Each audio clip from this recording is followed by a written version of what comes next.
Now, sometimes as people, we look at ourselves and like, no, man, I'm fine. There's nothing to me. And because we were thinking I was never molested, I was never sexually abused, I was not physically abused. You think of the big things. I was not trafficked, so I should be okay.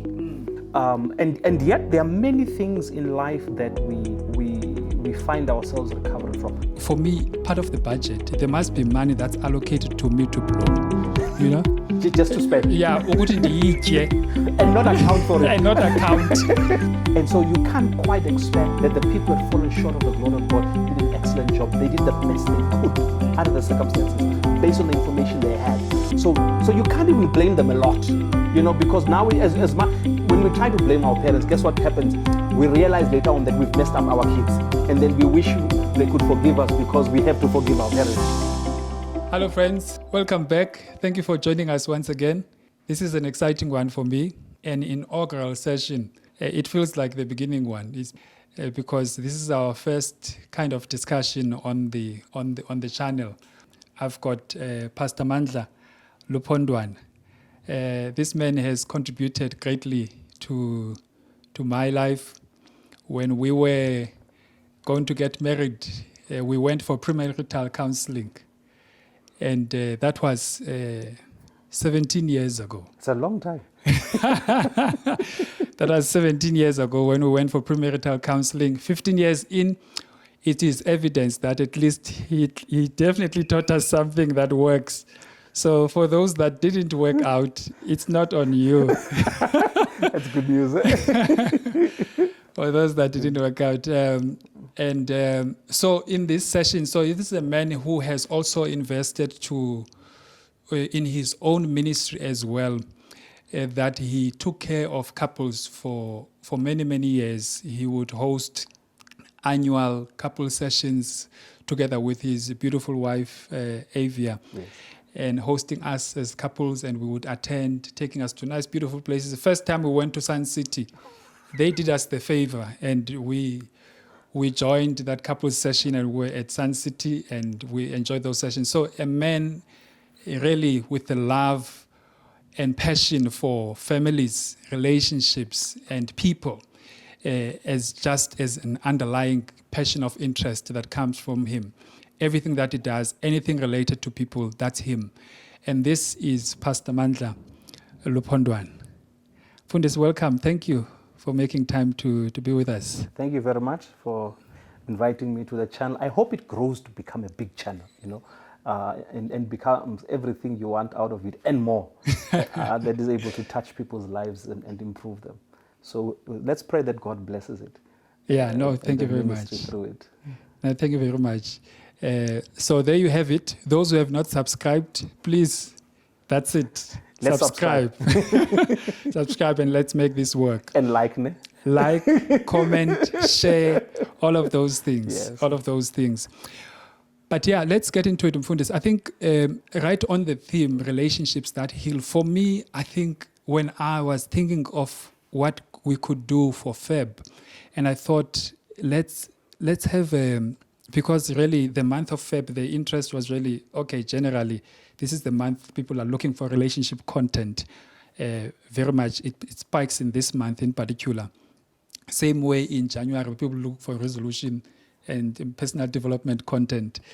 And so then I thought of something around relationships. Then I thought, no man, the typical approach to relationship is always just between two people, and it doesn't go broader than that. And I thought, and that's because of Valentine. Absolutely. And it doesn't go broader than that. But really, the success of the two is so much dependent on the interaction with the rest that is often neglected in terms of the value that it actually adds to the success of the relationship. So just generally, in terms of the relationships that heal, so the thought from my end was the responsibility that we all bear to create, firstly, spaces where people actually can find healing. Why did I even think of healing is that because we are all having different experiences and we may not even know. Because I think one of the points I made on the first video for this theme was that quite often what attracts me to somebody is informed by where I come from, and it's either my shortcomings, seeing your strengths, then I become attracted because of my own weaknesses, and vice versa. When I see your weaknesses because of my strength, I think I can add value. And in that attraction of opposites attract, it definitely is of the fact. So what is your view in terms of healing and responsibility and accountability and relationships, and in our setup from a relationship point of view, in a broader sense, family point of view, and other connecting relationships? Can I start by saying that the theme relationships that heal presupposes injury, trauma, brokenness. Do you understand? That's there. And so the relationship that then has a capacity to heal. Now, sometimes as people, we look at ourselves and like, no, I'm fine. There's nothing to me. And because we were thinking I was never molested, I was never sexually abused, I was not physically abused. You think of the big things. I was not trafficked, so I should be okay. And yet there are many things in life that we find ourselves recovering from. Let me make a very simple one, so that your listeners could even understand what I'm talking about. Sometimes you grow up and you are not as significant in your eyes as other people are. There are other kids who have certain shoes you don't have. They have certain brand name clothes you don't have. They are recognized as smarter. They are recognized as most likely to succeed. They are seen, and you feel you are not seen. You don't have what they have. And so there is no trauma in your life other than this feeling that you are not seen, you don't have the value. And then you grow up wanting to be seen.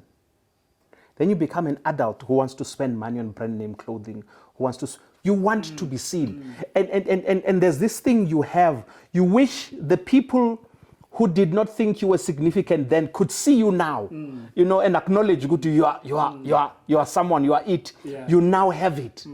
And you never really quite have it. Now, you may look at yourself and say, there's no trauma, therefore I'm fine. And then you wonder why you're fighting about money at home. Yeah.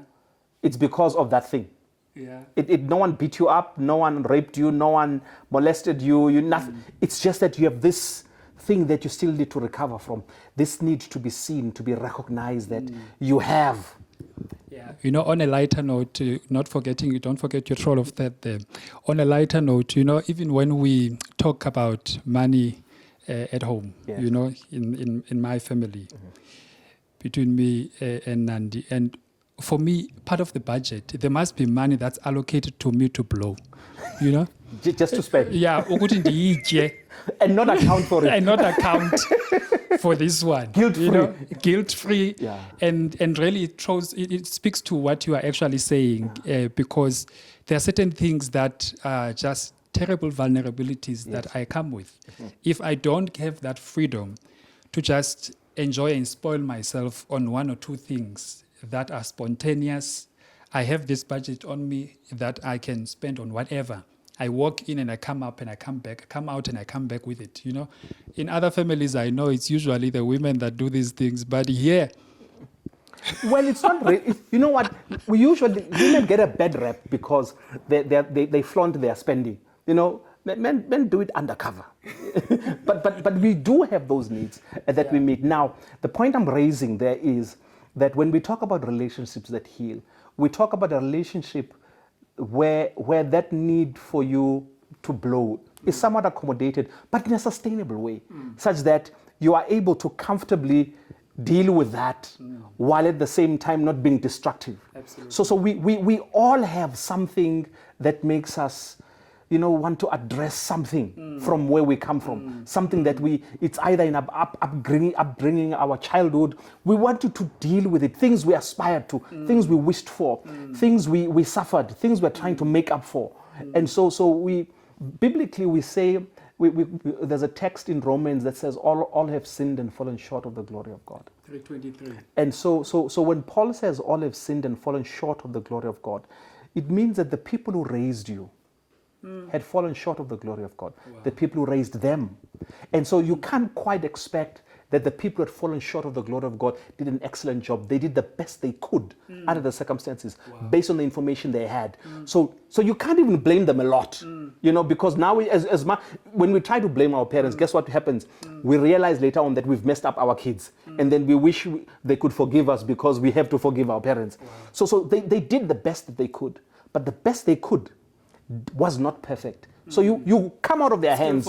Still fall short. You come out of their hands imperfect, needing some healing along the way. Wow. So we all need relationships that heal. It's just that we need to be healed of different things. So the basic assumption of the topic is we come from backgrounds of sinners that fall short of the glory of God. And we come out with those shortcomings, different imperfections. And we are all in need of those. Now, our cultures, particularly I come from a Xhosa-speaking culture. We have, the culture had different roles for different people. The community was designed to attend to you holistically. You were a child, you grew up, and as you're growing up, you have no choice of siblings. You can't choose your parents, you can't choose your uncles, you can't choose your siblings. Those are the people you have. You have them. That's it. That's it. The people you choose are your friends.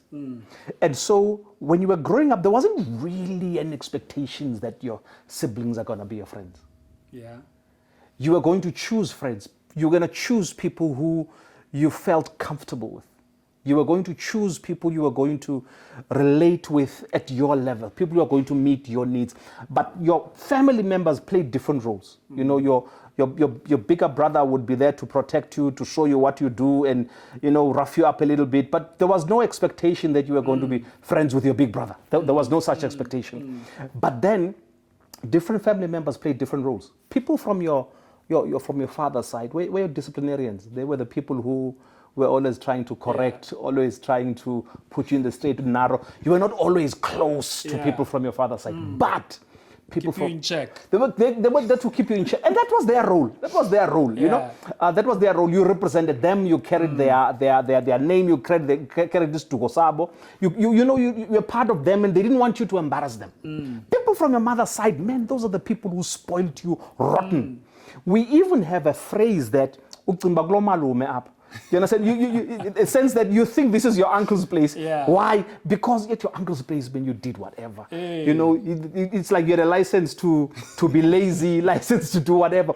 These are people from your mother's side, and their job was just to spoil you. That's where you went to enjoy holidays. Yeah. You went to your father's side to work, and you went to your mother's side to enjoy holidays. Yeah. And the system had grandparents who were always cities of refuge. I mean, grandparents, they have different sets of rules for their grandkids. I'm a grandfather now. Man, grandkids just unlock a part of you never knew existed. Yeah. And so they were your cities of refuge. That's where you ran to when you had messed up. No matter what, you ran to the grandparents, and there you could open up and say, "I've done this," and they would still accept you, because they were grandparents. Now the different relationship. Then you have your friends. Friends are people that you liked, people who accept you, people who you were thick with, people who accepted you for who you are. But then peers are people you competed with. Yeah. They were not necessarily your friends. They were people you grew up with. You tried to outdo them and so on, but you knew that they didn't really have your interests at heart. So different people played different roles, and the different roles ministered to us in different ways. The quest to succeed, the need to succeed, was polished by peers. Because you wanted to do better than them, and they tried, and so you competed with your peers. You couldn't quite at least keep up. Yes, at least keep up. But you could not really with friends, because friends would still be your friends even if you flunk. Even if you fail and you drop behind, they would still be your friends. But peers are the people who you measured yourself against. And so that was very good. And for people who always wanted to kind of keep you in check, you needed people from your father's side to make sure you are kept in check. But then you also needed people who would love you unconditionally, you know, who'd where you would go and feel good here. These were the people from your mother's side. So each person in the broader community played a different role in your upbringing. To contribute to that. To contribute to the healing of the person who comes out of imperfect hands. Yeah. You know, and so as you grew up, you were ministered to by different people in different ways. Now, what happens when these people are hundreds, if not 1,000 kilometers away? Wow. Now you are left with your wife and your kids, and if you've got 2 kids, all 4 of you want what the parents, the people from the father side and mother side and grandparents offered. You want them from each other, but you can't quite get it from your kids. So you and Nandia, they're trying to get it from each other, and sometimes you're fighting over Discipline. things. You understand? The redemption of whatever you've done come. Yes. But at the same time, you must discipline. You want to be a father and a grandfather at the same time. You understand? And yet the 2 people would offer different responses to the child. The child doesn't need a father who's going to say this and a grandfather who will smooth it over. You understand? You need a mother who's going to be there to toe the line, and an aunt you can talk to about things you can't talk to your mother about. And then now that these other people are far away, now the mother is trying to be both the mother and the aunt. And the grandmother, and all of the different roles, and sometimes it's conflicting messages. We struggle to get it right, and so the healing we need is still there. It's just that it's more difficult to get it now. The complexity has increased. It has increased. It has increased also because with affluence comes more isolation. Affluence creates a security threat that is resolved by isolation. Wow. That's profound. That's true.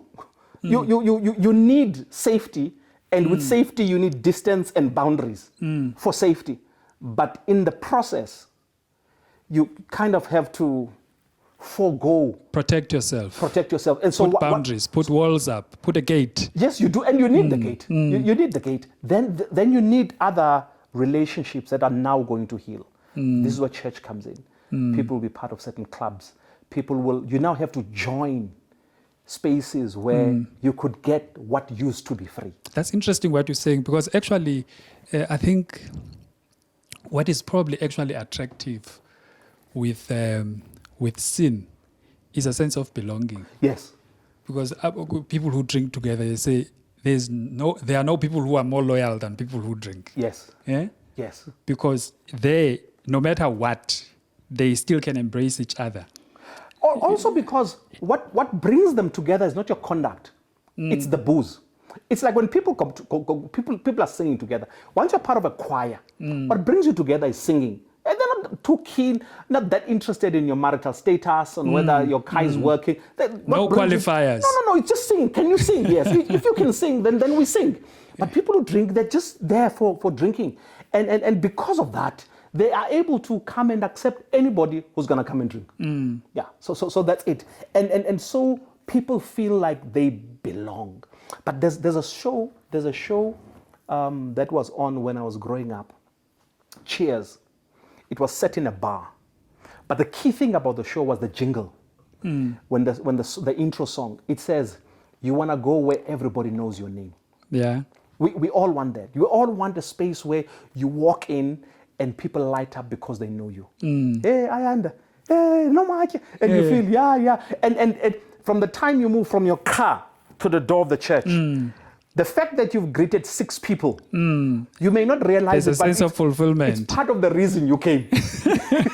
Yes, you're going to do other things, but part of the reason you come here. Because sometimes people will ask, but why don't you attend a church that's closer home? It's because here, the moment I leave the car, you know, you feel like you belong, you're waving, you are hugging, how are you? I'm okay, wait, so and so. Hey man, I haven't seen you. By the time you get to the door, man, you've made connections, you feel like I belong here.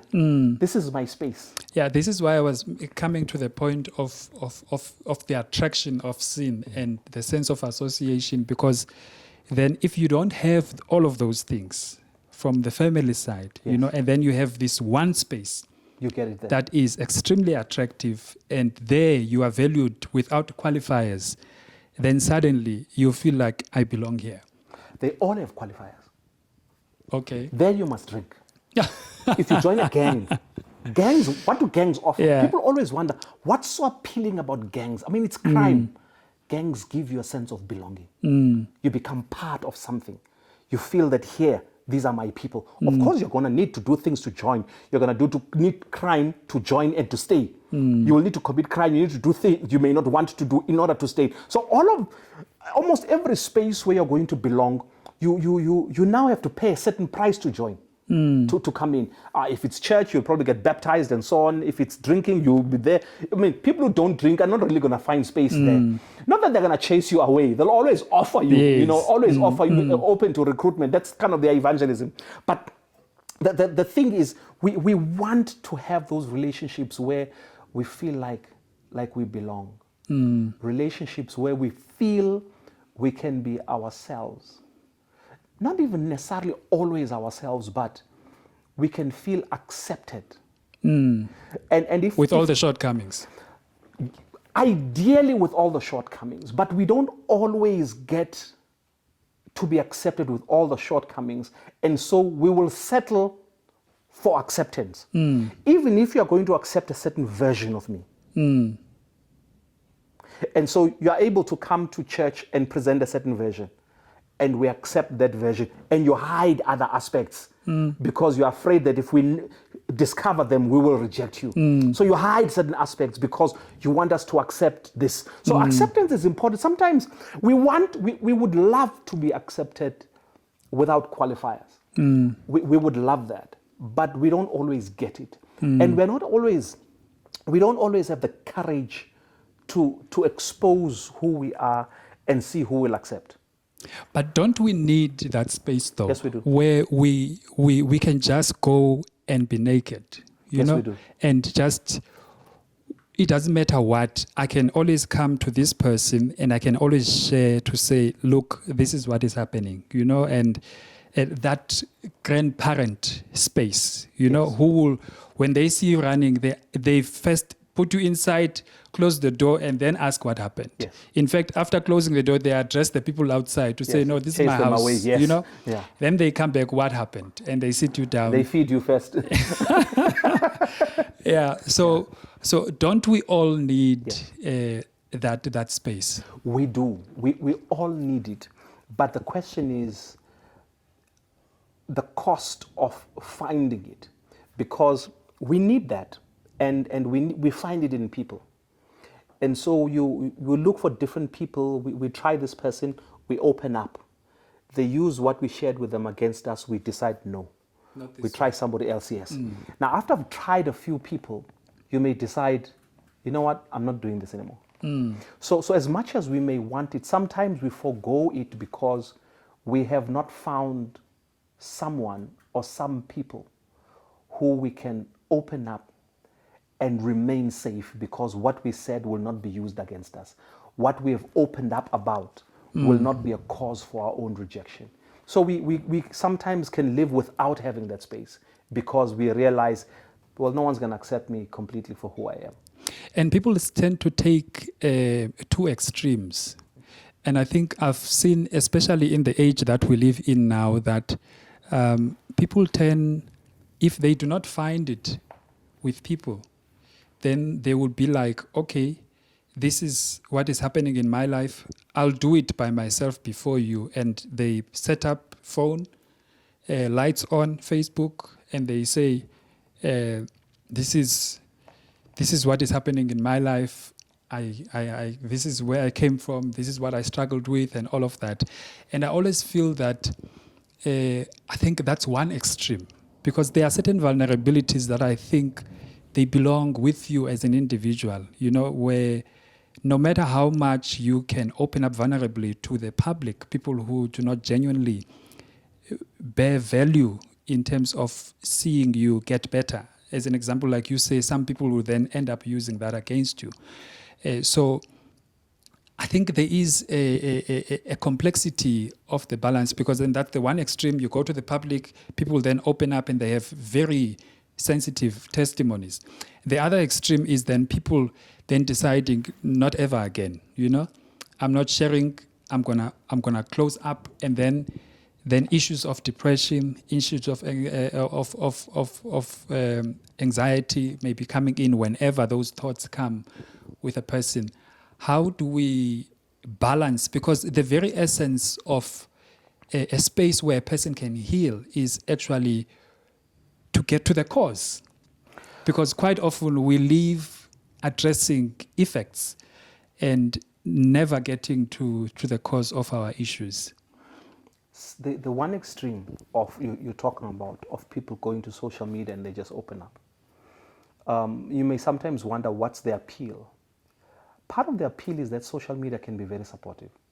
In your comment section, you'll have both extremes.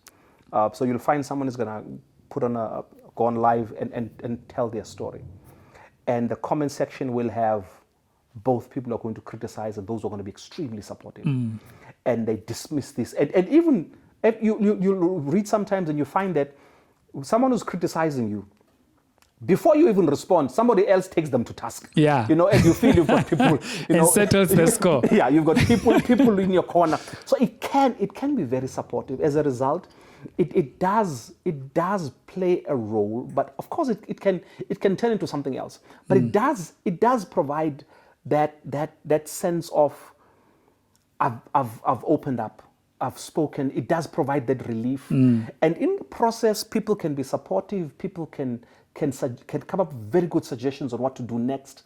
Some, of course, can go short left, but it can be helpful, but not as an end on its own. It has to be coupled with something else. Now, those who on the other extreme who decide I'm not saying anything, I'll keep quiet, and then they'll staring out into outer space, and then out of nowhere you hear them say, "Yeah, nah.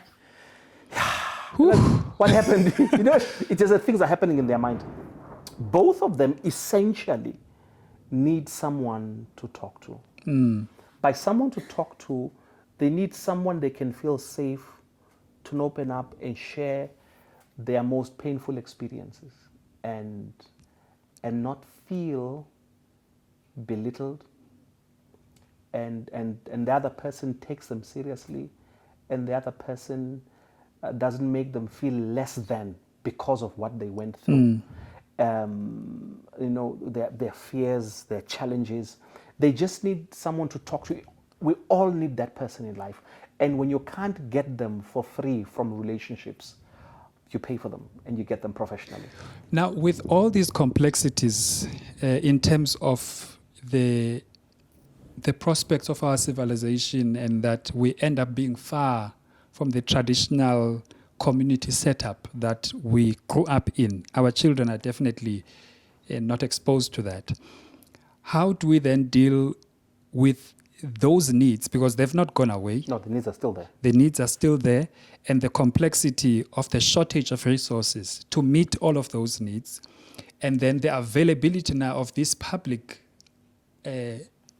unknown space. How do we create safety under those complexities? Because both mother and father are working, husband, wife are working. The kids are also... They go to school, they have their hobbies, they have their own stuff. So everybody is busy. And with all of these needs that are still there, and everybody's still going through their own challenges somehow, and then there's this online digital space that's available, inviting certain interests and certain sense of belonging to a certain extent. How do we meet those needs? You invest in community. Invest in it in the sense that I would encourage whoever is just doing online church to find a church where you can attend physically with your kids. One of the things in the era of high quality online programming is that we are tempted to believe that you went to church for the sermon and you can get a better sermon online. And yet part of the big things you get from going to church is community. Is you get the relationships. Whether those relationships are built around music, they're built around a ministry, whether it's a women's ministries or a health ministry or family ministries or children's ministries, whether they're built around a ministry, but you get to build relationships. And those relationships they start out as joint responsibilities, and then they always spill over into bringing your kids together to that event, and then the kids play together, and then you become from Mr. So-and-so, you become Uncle So-and-so, from Mrs. So-and-so, you become Aunt So-and-so. And so you kind of create this space where you find that there's a certain aunt that your daughter is, a certain lady in church that your daughter is close to. Why? Because they found a way to connect. So you will find that even when you lead out in church, there are certain young guys who look up to you, who when they see you, they see a father figure in you. They may have a father, they may not have a father, but the community you get allows you to have more opportunities of some of these relationships that are enriching. And so you invest in community intentionally. So if you have siblings, if you have brothers, sisters, and so on, you invest in time together. Whether you meet once a year or whatever, come together with your kids. Just come. The reason you do that is so that as they grow up, they kind of connect. Cousins are those friends you have that are connected by blood. Because cousins tend to be less judgmental than siblings. There's less pressure there. Absolutely. So these become important, but they because of how we live now, you have to be intentional. If you're not intentional, life is too busy. Yeah. It will pass you by. So you create them intentionally. You invest time and money into cultivating those relationships because they'll be helpful. There have been times when we're sitting there, the kids are playing, and we sit as a group of men and we joke and we're just talking. And you find that after talking about kids and football and Chiefs and Pirates, of course, Chiefs being the better team, after a while, someone asks a question and you have 3 minutes of very powerful sharing, advice, and from there, we move back into football. Now, you would not have had that if there was no consistent interaction. So you need those relationships because they allow you to do that. Sometimes they create spaces where you sit as four married men or 6 married men, and you are struggling here with some issue. You think your wife is not respecting you, she's not listening to you, and some other guy who's been married. You think you're in the worst relationship ever. And some guy who's been married for 40 years says, hey, I still don't understand my wife. And you're like, after 40 years, you guys seem like you have it together. And no, they're there.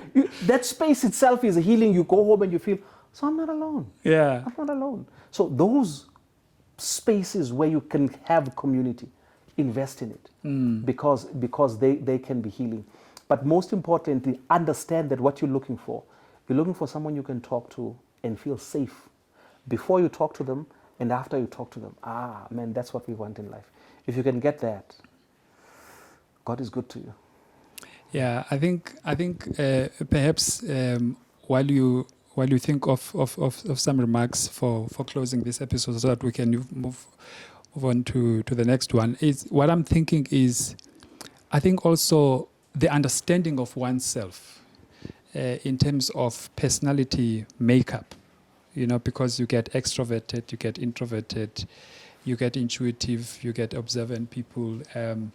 With all of these things, the things that get you going, in terms of your personality. As an example, if being extroverted, I need to be with people.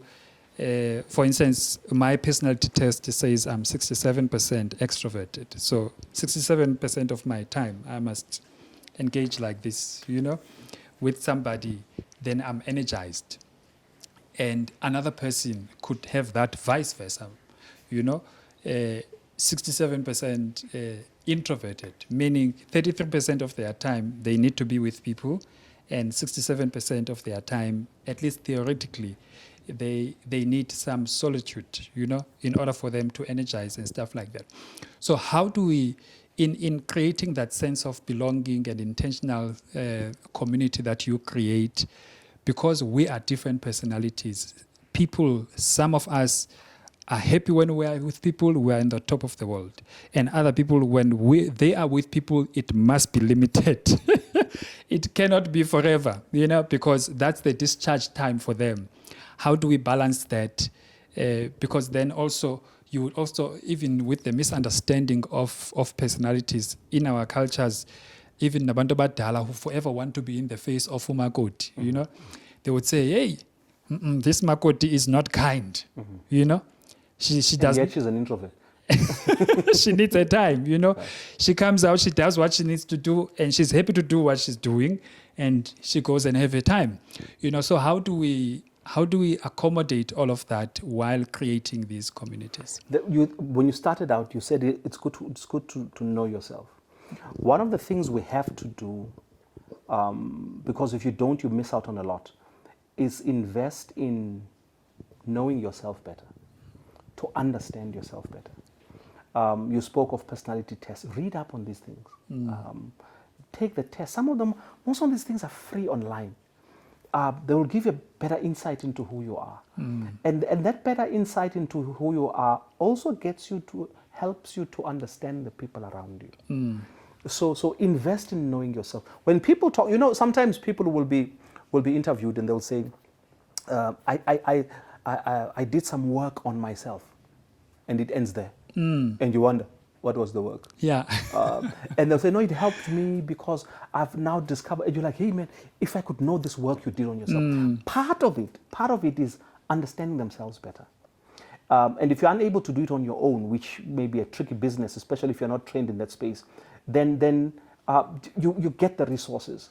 The best, of course, is to pay someone to help you, to do it, and that's therapy. But you can try and find out basically your personality type. You can find out the kind of person you are. But in addition to that, the part of what you do with this person, I say you need to talk to, is to talk about your life. Your earliest memories of your life, just right through. You will discover a lot of things about your life that may explain some of your attitudes today. Just by talking about growing up, certain experiences, that happened. That happened. We grew up, we did that. I stayed with my uncle at some point. My aunt used to be like this. All of those things, as an adult, when you retell those stories, some dots get to connect with you. No wonder. No wonder. So you need that. But for you to be able to say those things and be able to tell those stories and not hide things, you need to feel safe with the person that you're talking to. Absolutely. So invest in knowing yourself and invest in your own stories, retelling them and hearing them. You'll discover a lot of things. And there's nothing to be ashamed of in getting help. We take our cars for service. When we have toothaches, we go to dentists. There's nothing wrong in going to a specialist who deals with emotions or mental health. It simply means you understand that the world is very specialized. The same way you're not going to take your car to the guy who came to fix your plugs and say, something about something, fix my car. That guy's an electrician, you'll go to a mechanic for this one. So we understand that the world is specialized, and we take no shame in saying, hey man, I went to a dentist, I went to get my eyes checked, I went to get this checked. We understand it's a specialized world. We need to get to a point where we realize that sometimes we just needed someone to help talk us through our childhood. Also in the process, we'll discover your traumas. Because there are certain traumas that we have, that we carry with us, that we are not aware of. They just make us horrible people to live with. They make us very difficult people to work with. And for us, it's a norm. And we think it's normal, and it's not normal. So we need someone to talk to, and we need to know more about ourselves. And those two things are the greatest things that people do when they say, I did some work on myself. So do some work on yourself. No, awesome. No, thank you very much. I think really, at the end of the day, I think the beauty that comes with a sense of belonging in a community, from family to other areas of spaces that in our context of culture would be extended family members, is the confidence to try, and that means not being afraid to. When you get an opportunity, you know, when the Bible says, whatever your hand finds, do it with all your might. We often don't try hard enough, and we often don't reach our highest potential because what if I mess up? And then I'm thinking, there is no room for mistakes where I come from. You know, there is no room for failure where I come from. But if I'm allowed the freedom to give it my best shot, if I fail, as long as I've done the best that I can, there is a sense of support that you get in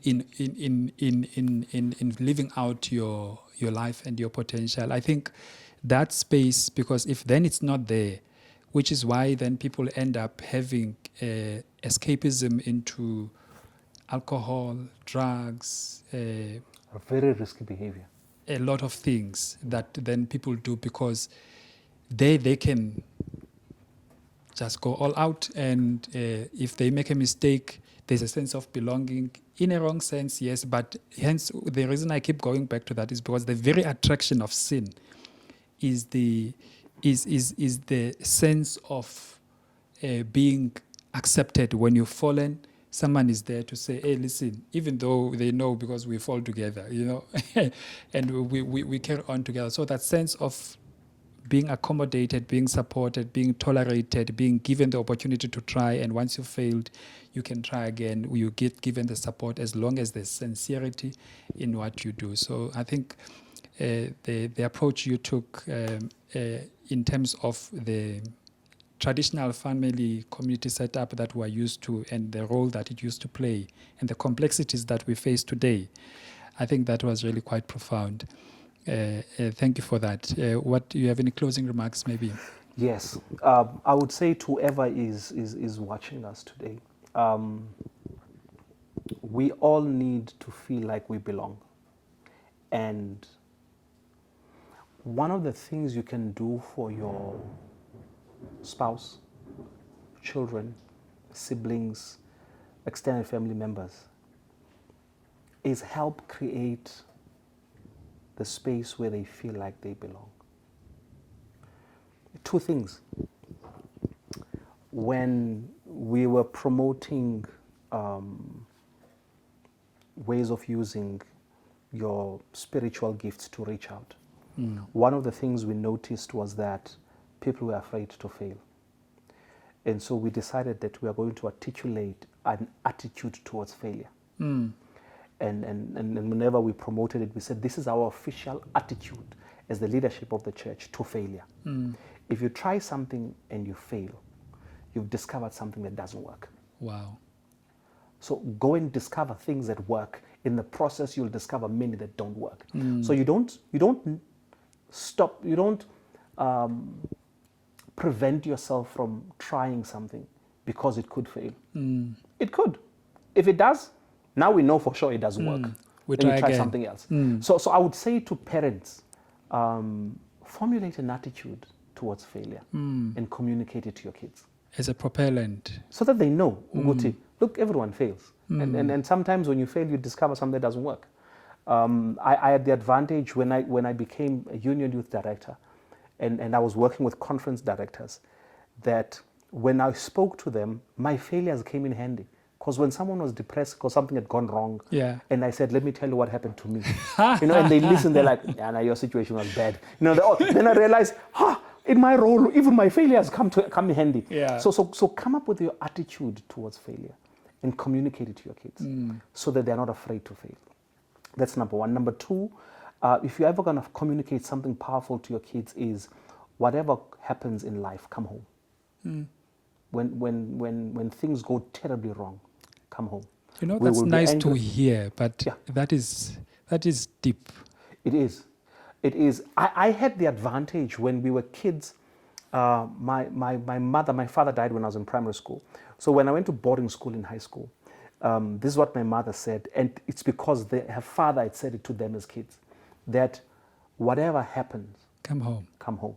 Wow. If you've killed someone, come home. We will be angry, we will be upset, but come home, we'll find a way to deal with it. So, but come home, whatever happens. If things go terribly wrong in life, come home. And so for me, I was third generation saying it to my kids, whatever happens, come home. Wow. When things go terribly wrong in life, come home. This is where you run to.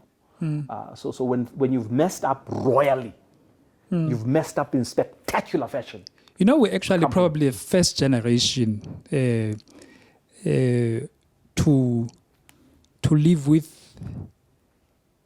being told that we must accept kids no matter what. You must support kids no matter what. Because there was no such nonsense. You know, Yes. you want to behave somewhat. Hey, listen, this is my house. True. Which is good. You know? Which is correct. However, when the kids leave home, they need to know that when they've messed up, people do mess up. But we don't want them to go hang themselves when they've messed up. We don't want them to disappear for 20 years because they've messed up. We don't want them to try all kinds of strange things because of people mess up in different ways. You know, the mess ups some are big, some are not that big, but they need to know that they have a place of refuge, and that place is a home. And that is what you meant about the grandparents. Yes. The grandparents were a place of refuge. But now the grandparents are 1,000 kilometers away. Eish. Or they're not even alive anymore. So what happens? Home becomes that place of refuge where the kids know whatever happens. And that is the difficulty of the complexity you were trying to explain. Yes. That now the mother must be the uncle. Must be the aunt and the grandmother and everything. Yeah. It's even worse for single mothers. Ooh. It's a discussion for another day.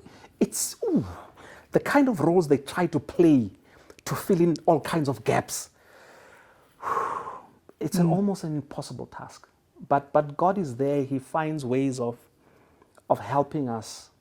And then the products, the kids who come out of our homes and out of our hands are not really a reflection of how great we were as parents. To a very large degree, they're just a reflection of how gracious God has been to us. Because so many things could have gone wrong. And hey. Oh, wow. Beautiful. Thank you. I think I've taken certainly that point that no matter what happens, I must build a culture and create a culture that says, come home. Yeah. You know, and I think also to those who do not have the privilege of coming from a community of families that can be supportive, there is a God who identifies as one that calls us family. And he says, when you pray, say, Our Father, who art in heaven. You know, he calls us sons and daughters. And John, in 1 John chapter 3, says, behold, what manner of love is this, that we should be called the children of God. So if you missed what we were trying to say, we're trying to say that the healing relationships are beyond just a romantic relationship. Because quite often, we break ourselves trying only to look at one aspect of life, to say, I can only be happy here. If I don't have a romantic relationship, there is no healing, there is no happiness. It's broader. We are a community. And from the pastor's advice that we must be intentional in creating the relationships. If you have not been to a church community in a while, consider getting back to that. If you have not reached out to your family members or somebody that you've been close with for many years, consider doing that. We all need that sense of belonging, and to create that culture that says whatever happens, we must be able to say, come home. And if we can't get that from people, we must also be willing to give it to people, because in giving that, we also find healing. God bless you. Remember to subscribe, share, comment, and we'll see you on the next episode.